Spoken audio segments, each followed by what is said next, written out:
The buzzing of the tattoo machine is not like the hum of an insect, as so many poets and amateurs like to describe it. It is not organic.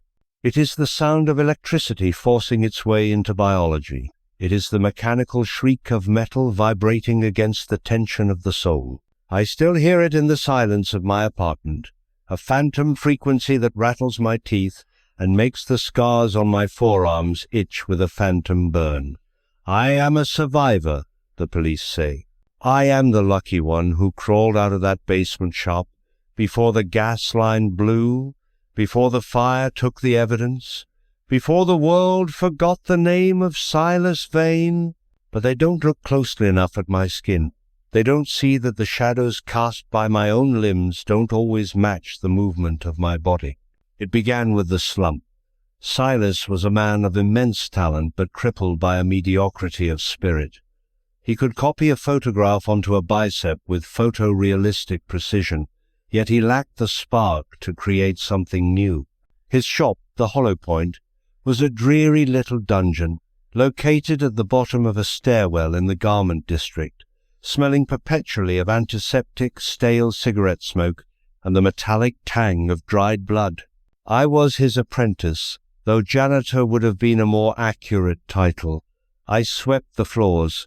I sterilized the grips. I watched him stare at blank sheets of flash paper, his hand trembling with the impotence of a blocked artist. Then came the estate sale. I remember the day vividly because the rain was coming down in sheets of grey iron, drowning the city in a deluge that felt biblical. Silas returned soaking wet, clutching a bundle wrapped in oilcloth. He didn't speak to me. He went straight to the back room, the sanctum, as he pretentious called it, and locked the door. When he emerged, 3 days later, he was changed. The bags under his eyes were dark bruises, but his irises burned with a feverish, golden luminosity.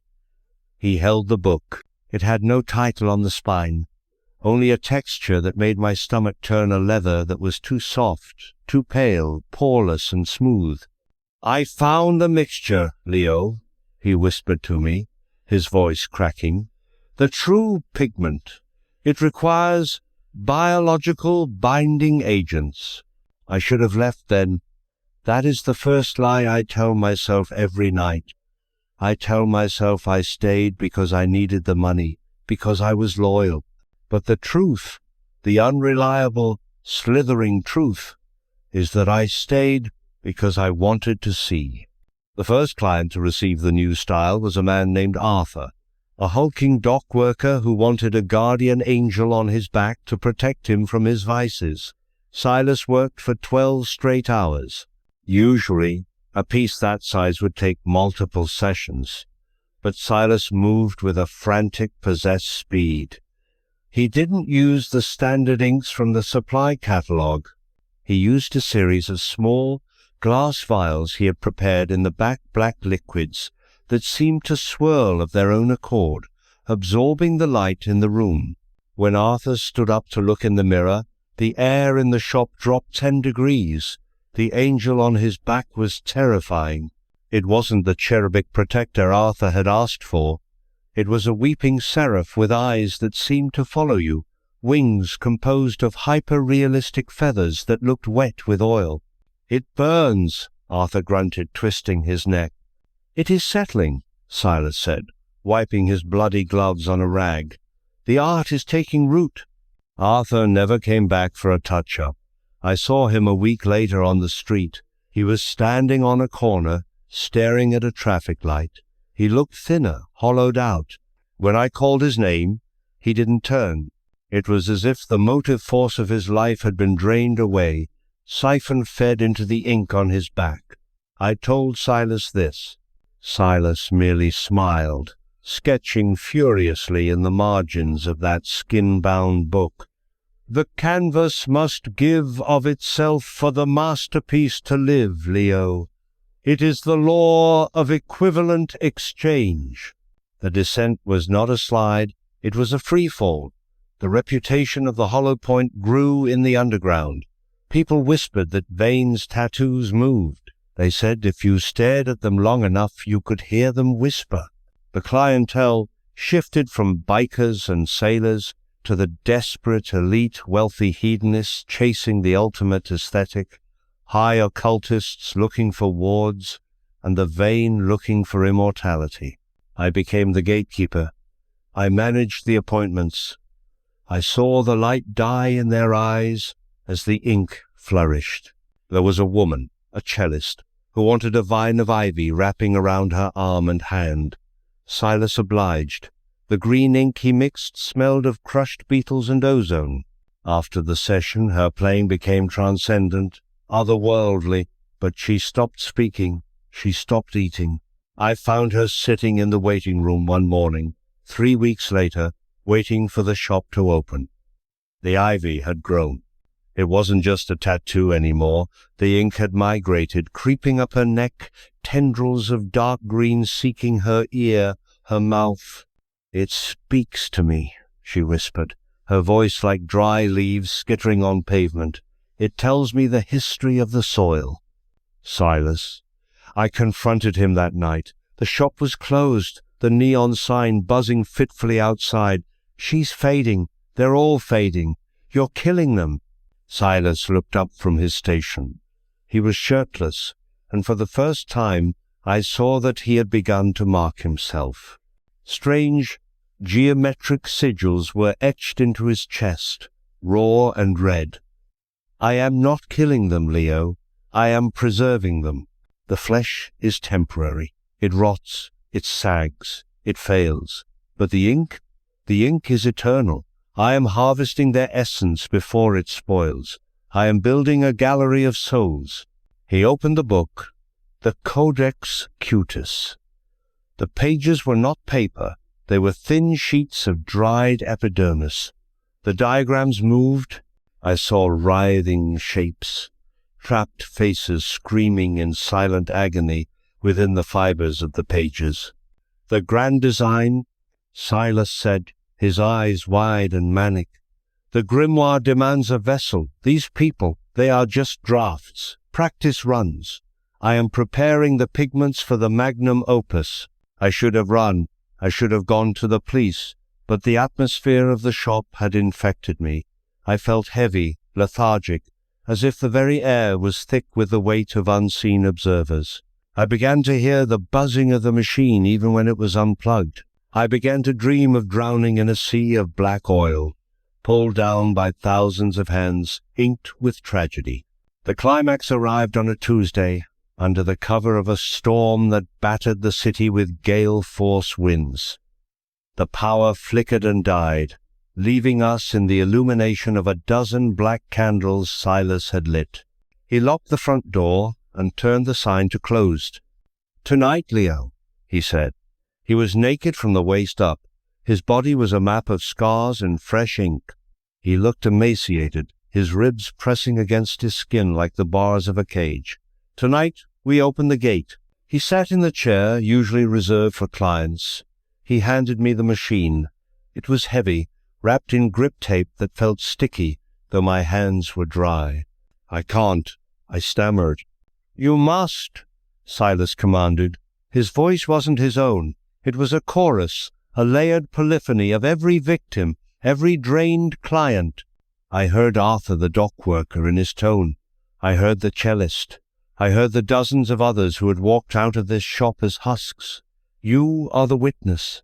The artist cannot be the brush and the hand. You must finish the circuit. He pointed to the center of his chest, right over the sternum. There was a blank space there, surrounded by a swirling vortex of tattooed darkness. "The key! Tattoo the key!" He shoved the grimoire toward me. The open page showed a symbol that hurt my eyes to look at a non-Euclidean knot, a shape that twisted back onto itself in impossible ways. "If I do this," I whispered, the machine trembling in my hand, "what happens to them?" "They are liberated," Silas said, a tear of black ink leaking from his eye. "They are trapped in the subconscious of the world, anchored by the ink on their skin. This seal pulls them all together. Into me. I will be the legion. I will be the god of the canvas. I looked at the needle. I looked at the ink cap, filled with a liquid that pulsed like a heartbeat. It was his own blood, mixed with the scrapings of the book's binding. I sat down. The survivor in me wants to say I was forced, that he held a gun to my head. But the truth is, I was seduced by the magnitude of the horror. I wanted to see the end of the story. I was the reader who couldn't close the book even as the monsters came off the page. I dipped the needle. I pressed the foot pedal. Psst. The moment the needle pierced his sternum, a sound wave of psychic pressure blasted through the room. The mirrors on the walls cracked. The jars of pigment exploded, splashing color across the floor like a massacre in a rainbow factory. Silas screamed. It wasn't a scream of pain. It was a scream of ecstasy and rupture. I worked. I traced the lines of the impossible knot. With every line I completed, the shadows in the room grew longer, detaching themselves from the furniture. I saw faces pressing out of the darkness, Arthur, the cellist, the banker, the thief. They were translucent, screaming, their mouths wide tunnels of void. "Yes," Silas roared, arching his back. "Come to me, I am the house." The tattoos on his arms began to writhe. The ink liquefied and slid across his skin, rushing toward the center of his chest, toward the fresh wound I was carving. The ink from the world was coming to him. Somewhere in the city, the cellist was collapsing, her skin bleaching white as the ivy tattoo vanished from her arm and reappeared on Silas's torso. He was absorbing them. He was becoming a singularity of souls. "Faster," he commanded. "Seal it. Bind them." I was crying now, tears blurring my vision, but my hand was steady. It was guided by something else, perhaps the grimoire itself. I connected the final loop of the knot. Silence. The buzzing stopped. The wind outside stopped. The world held its breath. Silas Vane sat in the chair, his body completely black. He was no longer covered in tattoos. He was a silhouette, a void in the shape of a man. The ink rippled like the surface of a deep ocean. He opened his eyes. They were white. Pure, blinding white. "It is too many," he whispered. His voice was small, fragile. The twist of the knife, the realization that shattered my mind, came then. The grimoire had promised power, but it had lied. It was a trap, not for the souls, but for the artist. Silas's skin began to tear. Not cut, but tear, like wet paper under too much tension. The sheer volume of the souls he had stolen, the weight of 100 lifetimes compressed into one biological frame, was impossible. "Leo," he gasped, reaching out a hand that was dissolving into black sludge. "Help me." But I couldn't help. I watched as the entity that was Silas Vane ruptured. It wasn't an explosion of fire. It was an explosion of ink. A tidal wave of viscous black fluid erupted from his body, coating the walls, the ceiling, and me. I was drenched in it. It filled my mouth, my nose, my ears. It tasted of copper and ancient dust. It tasted of memories that weren't mine. I felt Arthur's regret. I felt the cellist's sorrow. I felt the fear of 100 strangers crash into my mind like a locomotive. I blacked out. When I woke up, I was in the hospital. The police told me there had been a gas leak, an explosion. They said Silas Vane had been incinerated. They found almost nothing of him, just teeth and bone fragments fused to the metal of the chair.